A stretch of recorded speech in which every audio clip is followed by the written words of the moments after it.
Zoe's going to join us for our meditation this morning. She's interested in spiritual growth. Welcome back to Ponderings of the Pre-Retired in our Sunday meditation series. And we've been spending time, really trying to dig into this book, Seasons of the Spirit.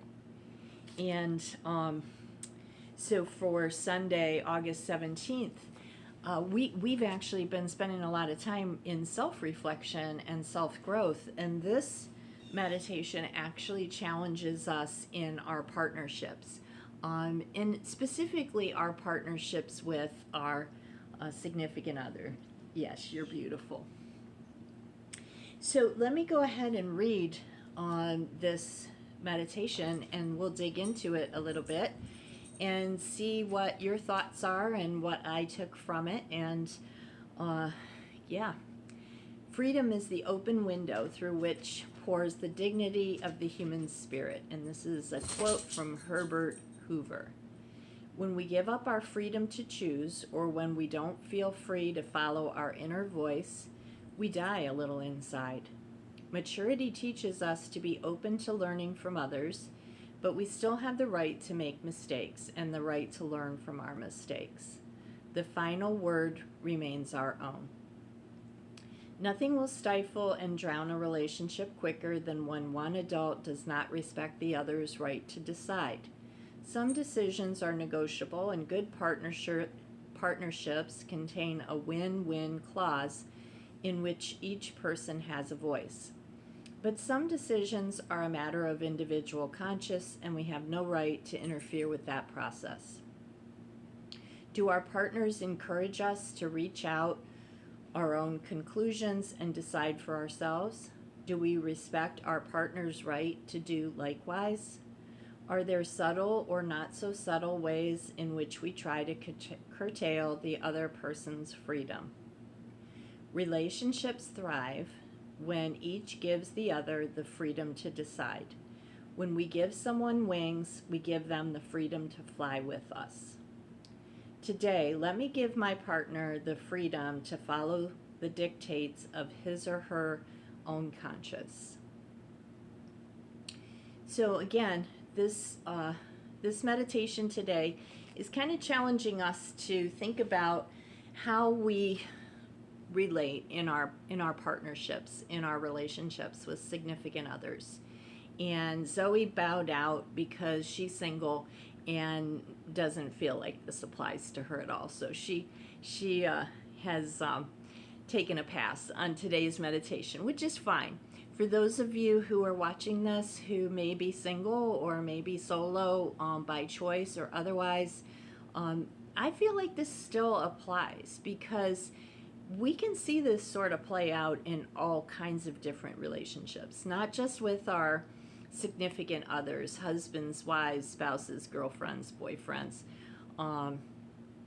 whatever the case may be.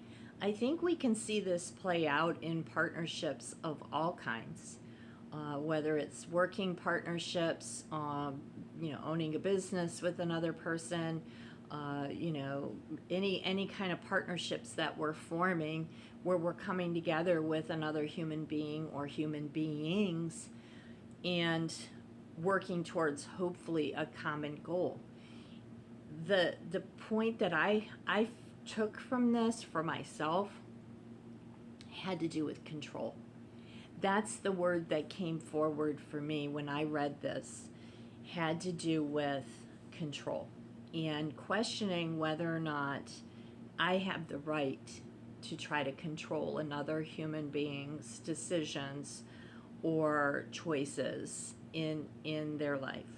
As this said, if we are in a good partnership with someone, if we are in a good partnership with a spouse or a work partner or business partner, whatever, we need to have, as a fundamental part of that relationship, we need to have common goals and common values of what we're working towards. If we do not have common goals and things that we're working towards, we're probably going to be constantly in a struggle to get on the same page. And that is exhausting. I went back to my first marriage many, many years ago. I got married, and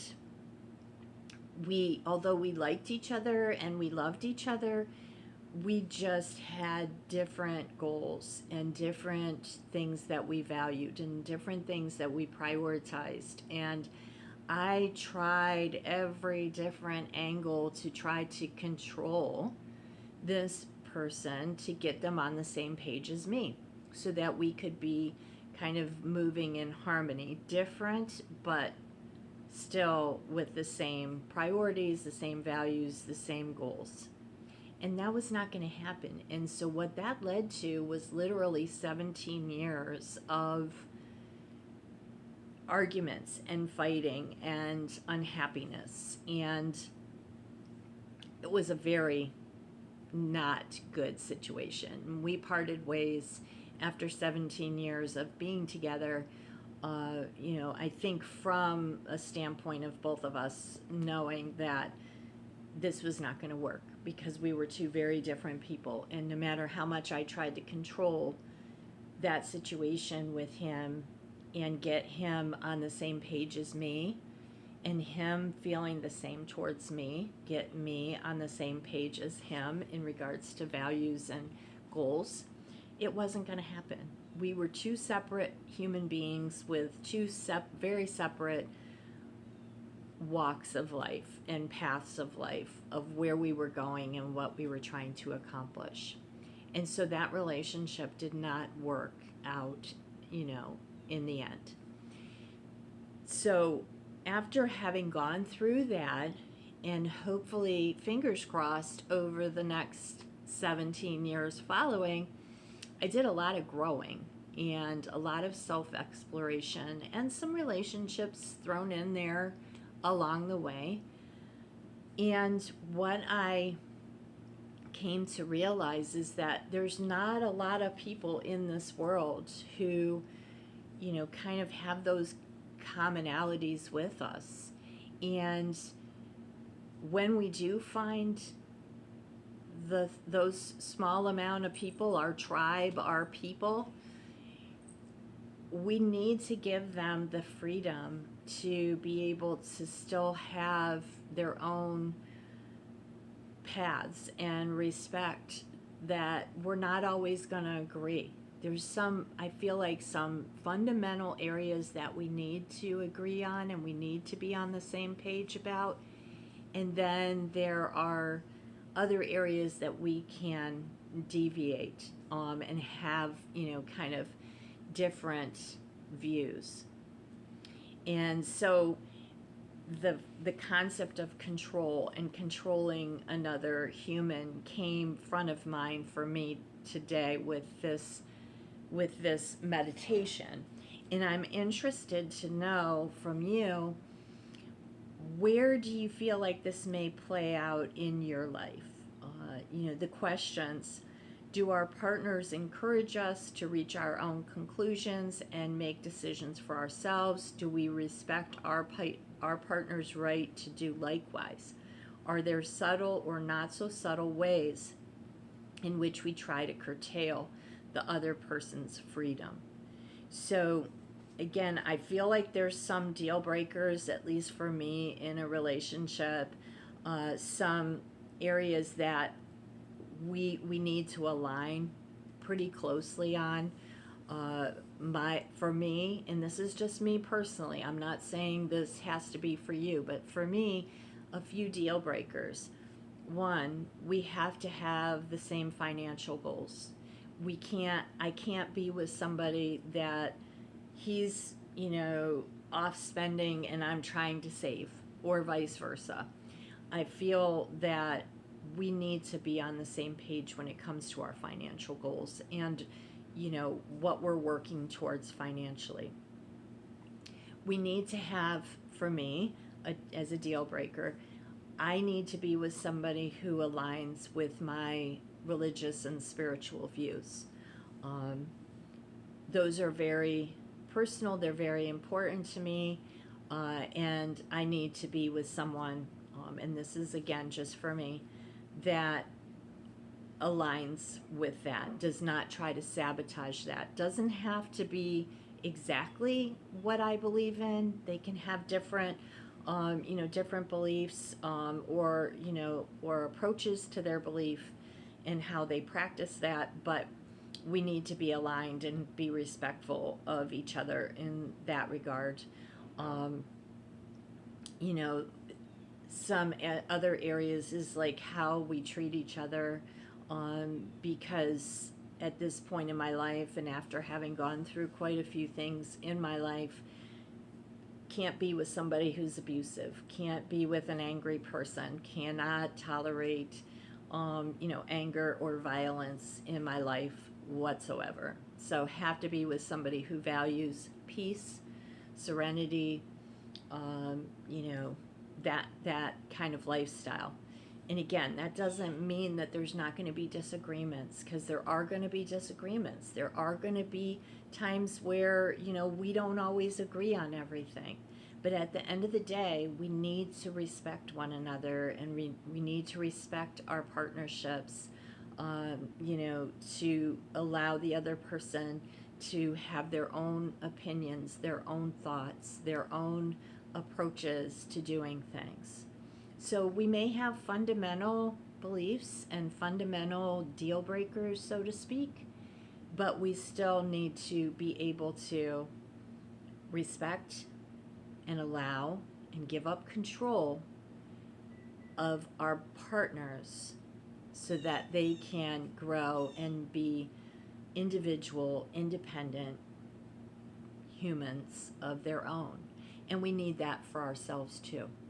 If we're not getting that, from our partners, then we need to be opening up lines of communication and being assertive enough to let that person know, hey, I'm not feeling respected. I'm feeling like you're trying to control me. And so letting your partner know is only fair. And hopefully through that knowledge and you communicating that, they will be able to say, oh, wow, I didn't realize I was doing that. Because I'm sure there's probably still times that I do that from time to time. And my partner will tell me, hey, that, that feels disrespectful, or that doesn't feel good, when you do X, Y, and Z. And I want to be able to acknowledge that and fix that. And I think that's what the last meditation says. Today, let me give my partner the freedom to follow the dictates of his or her own conscience. So check your control issues. Check and see if, like me, you may be struggling with that. And if you are, then through this self-awareness, make some changes. If your partner is doing that to you, if you're not feeling respected, if you're not feeling heard, or you're feeling like your partner is, trying to curtail your freedom, then let them know. Speak your truth and let them know how you're feeling. It's important as we get older that we get better at setting those expectations, setting those boundaries, letting people know what is and is not okay for us. And this meditation is a good reminder. Anyway, we're reading out of Seasons of the Spirit. We're reading the Sunday meditations every Sunday. If this is your first time here, my name is Lois, and really enjoying these meditations. I'm reading them every day and then just sharing on Sunday with some thoughts of my own. Pondering of the Pre-Retired is the name of this channel. If you haven't already, please subscribe. Consider liking and or leaving a comment. I love the comments. I love to be able to interact and get your thoughts on the meditations or any of the other videos that we've done on Ponderings of the Pre-Retired. So have a great day. Have a great Sunday. We'll see you next Sunday for our Seasons of the Spirit series of Sunday meditations. Take care. Bye.